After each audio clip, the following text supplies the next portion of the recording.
The Adventures of the Silly Bunny, Chapter 4.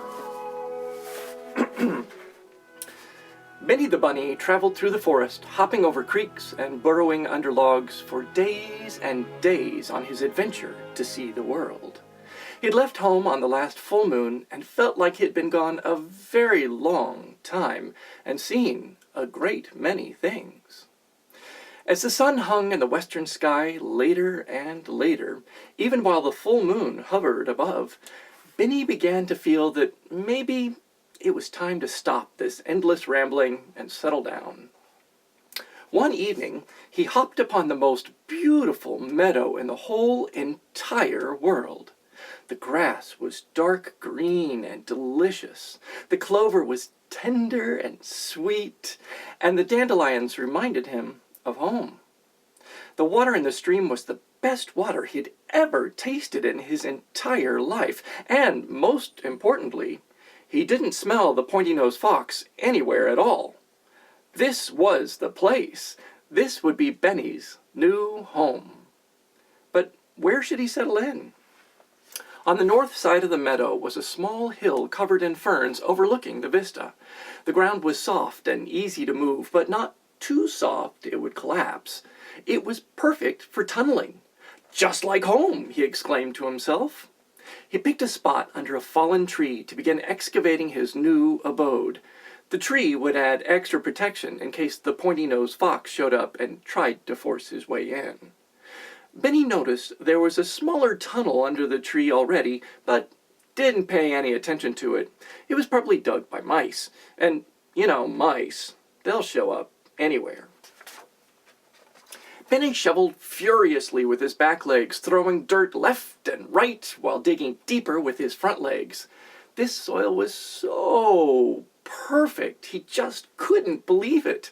In no time at all, he completed the grand entrance and was about to begin construction on the foyer when he heard someone shouting, "Stop! Stop! What are you doing? You're destroying my home!" Benny rested for a moment and looked around to find the source of the shouting. It wasn't another rabbit. He would have smelled him. It wasn't the pointy-nosed fox. Benny knew a fox wouldn't have had the courtesy to chat before attacking. It had to be, yes, a mouse. "You're tearing up my dining room," the mouse shouted, "and you're about to destroy my entertainment center." Benny focused his big brown eyes on the irate rodent. "Your entertainment center is in the middle of my grand salon," Benny informed him. "What are you talking about? This is my home. I live here," the mouse retorted in panic. "Look, little mouse," Benny replied calmly, "this may have been where you stored your things, but it wasn't really where you lived, really.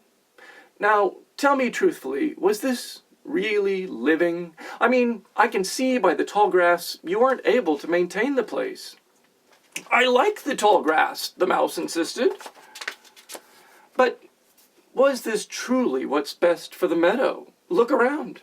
The meadow demands a higher level of maintenance which you simply cannot provide.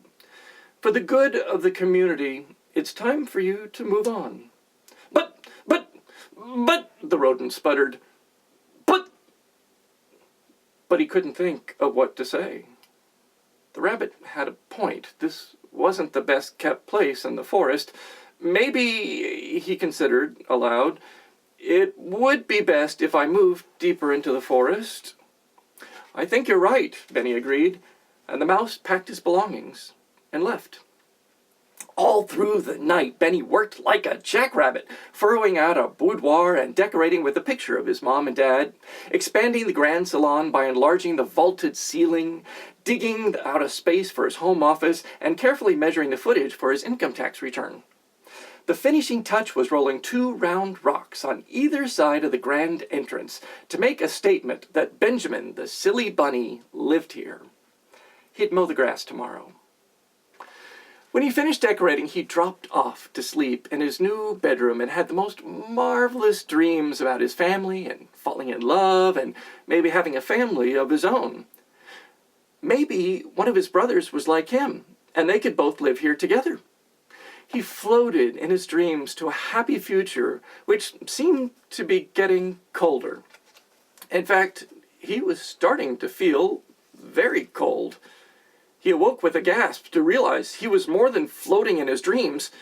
He was bobbing in a pool of water that was flooding into his home, filling the grand salon nearly up to the vaulted ceiling. Benny dove through the water, up the central hallway, and out past the grand entrance to discover his entire home was quickly submerging in water. Benny paddled ashore and scampered along the edge of the rapidly rising tide to the mouth of the meadow, only to discover a team of beavers rapidly cutting trees to block the stream. "Hey!" Benny shouted. "Stop! Stop!" he shouted even louder. "You're flooding my home!" An older-looking beaver with graying whiskers ambled over to Benny, who was quite excited. "We are renovating the meadow. Gentrification, making it a better place to live." "But you've destroyed my grand salon with a vaulted ceiling. You can't just come in here and do this." The beaver looked at Benny suspiciously. "What are you, some kind of socialist? The only solution to wipe out neighborhood blight is to tear it all down and bring in housing improvements, interspersed with shishi retail outlets offering the latest in forest fashions."